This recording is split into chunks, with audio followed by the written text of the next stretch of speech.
ஓம் ஸ்ரீ மகாபெரிவா சரணம். மகாபெரிவா மகிமையில் நேற்று முன்தினம் நான் சொன்ன மகாபெரிவா மகிமையின் தொடர்ச்சியை இந்த பகுதியில் பார்க்கலாம். அதாவது பெரியவா ஒரு நாள் நள்ளிரவு வேளையில் மடத்தை விட்டு யாருக்கிட்டேயும் சொல்லிக்காமல் நடக்க ஆரம்பிக்கிறார். அவர் யாத்திரையாக போகிறார், ரொம்ப தூரம் யாத்திரையாக போகிறார்னு தொண்டர்களுக்கு தெரியாது. தொண்டர்கள் பெரியவா ஐயோ பக்கத்தில் போயிட்டு திரும்பி தேனம்பாக்கம் முகாமுக்கு திரும்பிடுவான்னு நினச்சின்னு இருக்கா. ஆனால் பெரியவா நடந்து போயிட்டே இருக்கா, ஒவ்வொரு ஊராக போயின்னு இருக்கா. இப்படி அவர் யாத்திரை மேற்கொள்ளும் விஷயம், எவ்வளோ தூரம் போகிறாருங்கிற விஷயம் தொண்டர்கள்கிட்ட கூட பெரியவா சொல்லலை. அதனால் எந்த இடத்துலையுமே ஒரு ஏற்பாடு பண்ண முடியாமல் போயிடுறது. பெரியவா வரத்துக்கு முன்னாடியே எல்லா ஏற்பாடும் பண்ணணும் இல்லையா? எல்லாருமே அவாவா பூர்ண கும்ப மரியாதையோட வரவேற்பா இல்லையா? அந்த மாதிரி ஏற்பாடு பண்ணுறதுக்கு தொண்டர்களுக்கு தெரிஞ்சாதானே இந்த ஊருக்கு நாங்கள் வரோம், நீங்கள்லாம் ஏற்பாடு பண்ணி தயாராக இருங்கன்னு சொல்ல முடியும். எதுவுமே பெரியவா கூட ஒரு தொண்டர்கள்கிட்ட சொல்லலை. ஆனால் ஒரு பெண்மணிக்கு மட்டும் பெரியவா பதில் சொன்னார்னு பார்த்தோம் இல்லையா? இந்தியாவிலேயே உயர் பதவியில் இருந்தவருடைய மனைவி அவர். அந்த பெண்மணி முன்னாள் இந்திய ஜனாதிபதி ஆர் வெங்கட்ராமன் அவர்களின் மனைவி ஜானகி. ஆச்சரியமாக இருக்கு இல்லையா? சந்நியாசத்திலும் துறவரத்திலும் தேர்ந்து விளங்கிய பலர் கேட்டபோதும் பதில் சொல்லாத பெரியவா இல்லறத்தில் இருக்கக்கூடிய இந்த பெண்மணியின் கேள்விக்கு ஏன் பதில் சொல்லணும்? இதுக்கான காரணம் தெரியணும்னா கொஞ்சம் பின்னோக்கி பயணப்படணும். முன்னாடி நடந்த விஷயத்தை கொஞ்சம் பார்க்கலாம். முன்னாள் ஜனாதிபதி ஆர் வெங்கட்ராமன் காஞ்சி ஸ்ரீ காமகோடி பீடத்தின் அத்தியந்த பக்தர். மகாபெரிவாளை அடிக்கடி தரிசித்தவர். மகானின் அன்புக்கு பாத்திரமாக இருந்தவர். ஆர் வெங்கட்ராமனின் மனைவி ஜானகியும் பெரியவாளின் அத்தியந்த பக்தை. பெரியவா தரிசனத்துக்கு தன் கணவர் செல்கிற பெரும்பாலான சந்தர்ப்பங்களில் கூடவே செல்வது வழக்கம். வெங்கட்ராமன் ஜானகி தம்பதியருக்கு 3 மகள்கள், ஒரு மகன். எத்தனை பெண் குழந்தைகள் இருந்தாலும் ஒரே ஒரு மகன் இருந்தாலே போதும்.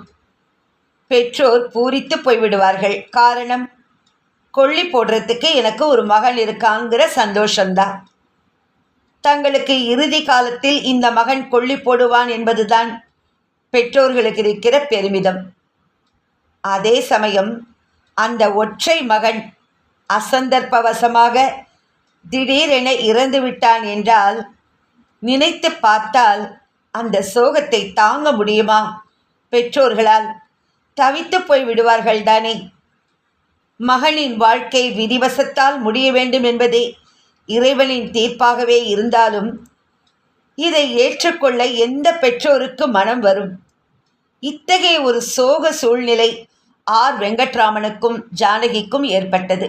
ஆம், அவர்களுக்கு இருந்த ஒரே மகன் திடீரென இறந்து விட்டார். தந்தை வெங்கட்ராமனும் தாய் ஜானகியும் துடித்து போனார்கள்.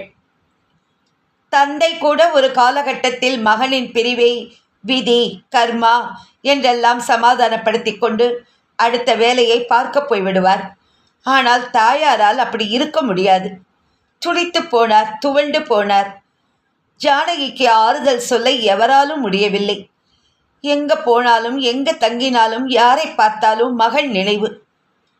மகன் இறந்த சில நாட்களுக்கு சாப்பாடு தூக்கம் எல்லாவற்றையும் மறந்தார். எல்லாமே வெறுமையாக இருந்தது அவருக்கு. எத்தனையோ சோகங்களையும் துயரத்தையும் ஆற்றுகிற ஒரே மருந்துதான் காலம். சோகத்தின் வசப்பட்ட ஒருவரை பார்த்து நாளாக நாளாக எல்லாத்தையும் மறந்துடுவான் என்று சொல்கிறோம் இல்லையா? அந்த காலமும் கூட ஜானகிக்கு சரியான மருந்திரவில்லை. சோகத்திலிருந்து மீளாமலேயே இருந்தார் ஜானகி. மகன் இறந்து பல மாதங்கள் ஓடிய பின் ஒரு நாள் மகாபெரிவா தரிசனத்துக்கு சென்றார் ஜானகி. இவரோட கார் வாசலில் நின்றபோதே சிப்பந்திகள் அடையாளம் கண்டுகொண்டு உள்ளே அழைத்து சென்றார்கள். மகன் இறந்த பிறகு மகானை தரிசிக்க இப்போதுதான் முதல் முறையாக வருகிறார் ஜானகி. பக்தர்கள் கூட்டம் பெருமளவில் இல்லை. மகாபெரிவா தரிசனம் தந்து கொண்டிருந்த இடத்துக்கு ஜானகியை அழைத்து சென்றார்கள் சிப்பந்திகள். துயரத்தின் வடிவாக காணப்பட்டார் ஜானகி. ஒரு மேடையில் சம்மணமிட்டு அமர்ந்திருந்தார் மகாபெரிவா. சற்று தள்ளி நின்று இரு கரம் கூப்பி அவரை வணங்கினார் ஜானகி. அதன் பின் நமஸ்கரித்தார். ஆசிர்வதித்த பெரியவா கீழே உட்காருமாறு ஜானகிக்கு ஜாடை காட்டினார். எதற்காக ஜானகி இன்றைய தினம் தன்னை தரிசிக்க வந்திருக்கிறார் என்பது அந்த நடமாடும் தெய்வத்துக்கு தெரியாதா? புத்திர சோகம் எத்தனை கொடியது என்பதை பற்றி தன்னிடம் அழுது புலம்புவதற்காக வந்திருக்கிறார் ஜானகி என்பது அந்த கண்கண்ட தெய்வத்துக்கு தெரியாதா? கீழே தரையில் அமர்ந்தார் ஜானகி. அவருக்கு எதிரே சில அடிகள் தள்ளி மகாபெரிவா. மகானுக்கு பக்கத்தில் கைங்கரியத்தில் ஈடுபட்டு வரும் சிஷ்யர்கள் பவ்யமாக நின்று கொண்டிருந்தார்கள். கீழே அமர்ந்த ஒரு சில வினாடிகளுக்கு எதுவும் பேசாமல் தரையே குனிந்து பார்த்து கொண்டிருந்தார் ஜானகி. இந்த மகானை நேருக்கு நேராக பார்த்து என் சோகத்தை பகிர்ந்து கொள்ள ஆரம்பித்தால் வாய்விட்டு அழுது விடுவேனே என்று புடவை தலைப்பால் தன் வாயை பொத்திய வண்ணம் காணப்பட்டார் ஜானகி. பெரியவாளுக்கு கைங்கரியம் செய்து வருகிற ஒரு சிப்பந்தி, மாமி என்ன விஷயமாக பெரியவா கிட்ட வந்திருக்கேள், அவர்கிட்ட சொல்லுங்கோ, சொன்னாத்தானே அவருக்கும் புரியும் என்றார் ஜானகியின் பக்கத்தில் வந்து. அவ்வளவுதான். தன் மனதில் உள்ளதை அப்படியே கொட்டுமாறு பெரியவாளே தனக்கு உத்தரவிட்டு விட்டார் என்று மெல்ல நிமிர்ந்தார். கலங்குகிற கண்களை துடைத்து கொண்டு ஆரம்பித்தார். பெரியவா, இந்த புத்திர சோகோ எனக்கு ஏன் கொடுக்கிறேன்? என் மகனோட இழப்பை என்னால் தாங்க முடியல. அவனோட பிரிவு என்னை வாட்டி வதைக்கிறது. இருந்த ஒரு மகனையோ இழந்து தவிக்கிறேனே. நான் என்ன பாவம் பண்ணினேன்? எனக்கு ஏன் இப்படி ஒரு சோகத்தை கொடுத்தான் ஆண்டவன்? ஜானகியின் கேவல் அங்கிருந்த எல்லோரையும் உலுக்கி எடுத்ததுன்னே சொல்லணும். அந்த இடத்துல ஒரு சிறு அசைவும் சத்தமும் கூட இல்லை. ஒரு பாட்டம் அழுது முடித்துவிட்டு பெரியவாளின் திருமுகம் பார்த்தார் ஜானகி. பிள்ளையை இழந்து தவிக்கிறேன்னு நீ சொன்ன, ஏன் அப்படி நினச்சிக்கிற? பெரியவா கேட்குறா. அழுகையும் கேவலையும் நிறுத்தினார் ஜானகி. பெரியவாளை பார்த்தார். என்ன சொல்ல வருகிறார் இந்த சர்வேஸ்வரன்? ஒன்றும் புரியல ஜானகிக்கு. பிறகு மெல்ல கேட்டார். பெரியவா, இழந்தது இழப்பு தானே, இழந்து தவிச்சுட்டு தானே இருக்கேன். இதை இப்படி நினைக்காம எப்படி பெரியவா இருக்க முடியும்? என் பிள்ளையை இனி நான் மீண்டும் எப்போ பார்க்க போகிறேன்? அதுக்கு பெரியவா சொல்கிறா, உன் பிள்ளை எப்பவும் உன் கூடவே இருக்கான்னு நினச்சிக்கோ. பெரியவா, உங்கள் வார்த்தைகளை கேட்குறப்போ என் மனசு குளிர்றது பெரியவா. என் மனசில் இருக்கிற பாரத்தை உங்ககிட்ட இறக்கி வச்சா கொஞ்சம் லேசாக இருக்கும்னு வந்தேன். ஆனால் பிள்ளை எப்பவும் என் கூடவே இருக்கான்னு சொல்கிறேளே பெரியவா, அது எப்படி பெரியவா, அது எப்படி பெரியவா? கண்களில் ஒரு ஏக்கத்தோடு கேட்டார் ஜானகி.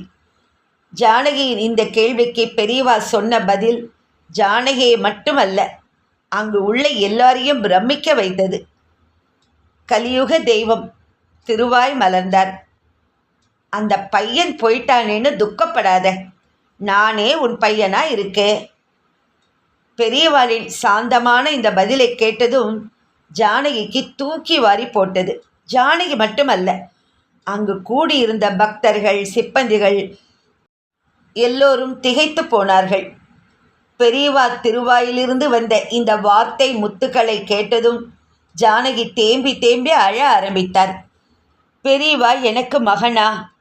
அதுநாள் வரை தன்னை வாட்டி வதைத்த சோகத்தை முழுவதுமாக மறந்தார் ஜானகி.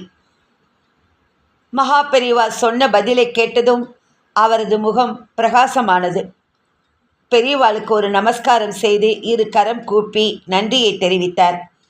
ஏதோ சொல்வதற்கு வாயை திறந்தாலும் ஜானகியிடமிருந்து ஒரு வார்த்தைகளும் வரவில்லை. தேம்பினார். புன்னகையுடன் ஜானகிக்கு பிரசாதம் கொடுத்து அனுப்பி வைத்தார் பெரியவா. மகான் சொன்ன வார்த்தைகள் என்றென்றும் சத்தியம். தான் சும்மா பேச்சுக்கு அந்த ஆறுதல் வார்த்தைகளை சொல்லவில்லை என்பதை ஒரு சந்தர்ப்பத்தில் பெரியவாளே நிரூபித்தார். எப்போது தெரியுமா?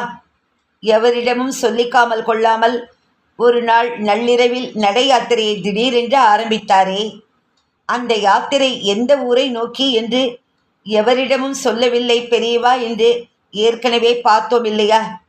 எத்தனையோ பேர் கேட்டு பார்த்தார்கள், பதில் இல்லை.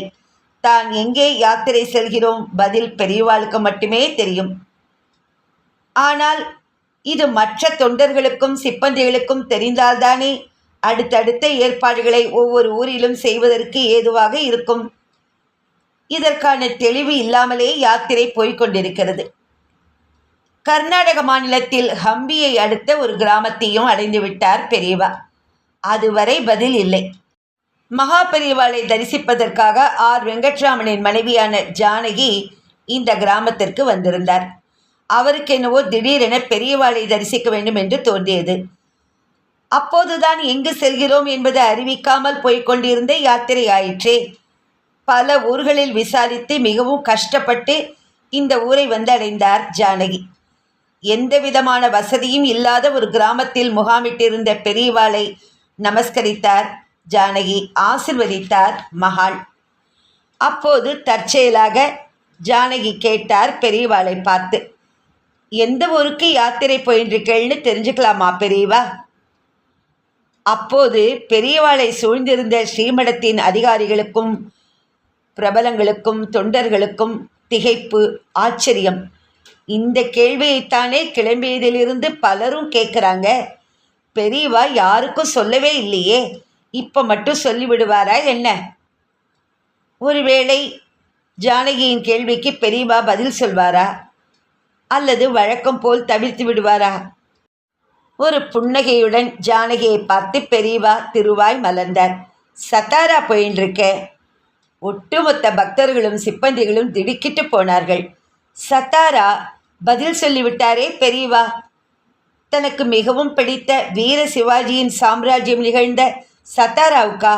எப்பாடா, இப்பதான் நிம்மதி என்று ஸ்ரீமடத்தின் அதிகாரிகள் மூச்சு விட்டார்கள், முகம் மலர்ந்தார்கள். இனி யாத்திரையை அழகாக திட்டமிட்டு விடலாமே. அடுத்தடுத்த முகாம் எங்கெங்கு என்பதை நிதானமாக தீர்மானிக்கலாமே. அது சரி, எத்தனையோ பேர் கேட்டும் சொல்லாத மகாபெரிவா இந்த அம்மையாரின் கேள்விக்கு சட்டென்று சத்தாரா என்று எப்படி பதில் சொன்னார்? காரணம் புரியல இல்லையா? இருக்கிறது. தன் மகனை இழந்த சோகம் தாங்க முடியாமல் ஆறுதல் வேண்டி மகாபெரிவாளிடம் ஒரு நாள் ஜானகி வந்தார் என்று ஏற்கனவே பார்த்தோம் அல்லவா? அப்போது ஜானகிக்கு ஆறுதல் சொல்லும் விதமாக, அந்த பையன் போயிட்டானேன்னு துக்கப்படாதே, நானே உன் பையனாய் இருக்கேன் என்று பெரியவா தேற்றினாரே. எப்பேற்பட்ட வார்த்தைகள்! நானே உன் பையனாய் இருக்கேன். மனிதர்களான நாமெல்லாம் ஒரு ஆறுதல் சொன்னால் அது சும்மா பெயரளவுக்குத்தான். உனக்காக உயிரையும் கொடுப்பேண்டா என்று சொன்ன நண்பர்கள் பின்னாட்களில் நம் உயிரையே எடுக்கும் அளவுக்கு மாறிப்போனதையும் பார்த்திருக்கிறோம். பெரும்பாலான மனிதர்கள் கொடுக்கின்ற வாக்குறுதிகள் எல்லாம் காற்றில் பறக்கவிட வேண்டியவைதான். ஆனால் ஜானகிக்கு மகா பெரியவா என்ன வாக்குறுதி கொடுத்தார் என்று பார்த்தோம் அல்லவா? அதற்கு ஏற்றாற்போல் நடந்து கொள்ள வேண்டுமில்லையா? அதனால்தான் எவர் கேட்டும் பதில் சொல்லாத பெரியவா தாய் ஸ்தானத்தில் இருக்கிற ஜானகி கேட்டதும் பதில் சொல்லிவிட்டார். தாய் ஒரு கேள்வி கேட்டு மகன் பதில் சொல்லாமல் இருக்க முடியுமா? அதனால்தான் தாயின் கேள்விக்கு பதில் சொல்லி பலரது மௌனத்தையும் கலைத்தார் பெரியவா. சொல் ஒன்று செயல் ஒன்று என்பது பெரியவாளிடம் கிடையாது. என்ன சொன்னாரோ அதன்படி நடக்கவும் செய்தார். நடமாடும் தெய்வம். ரொம்ப ஒரு அருமையான அனுபவம். இது மாதிரி பெரியவா யாத்திரை மேற்கொண்டு பயணிக்கும்போது ஒவ்வொரு ஊர்லேயும் நிறைய அனுபவங்கள் நடந்திருக்கு. அதெல்லாம் அடுத்தடுத்த பகுதிகளில் நான் சொல்கிறேன். ஹரஹர சங்கர ஜெய ஜெய சங்கர, ஹரஹர சங்கர ஜெய ஜெய சங்கர. ஓம் ஸ்ரீ மகாபெரிவா சரணம். நமஸ்காரம்.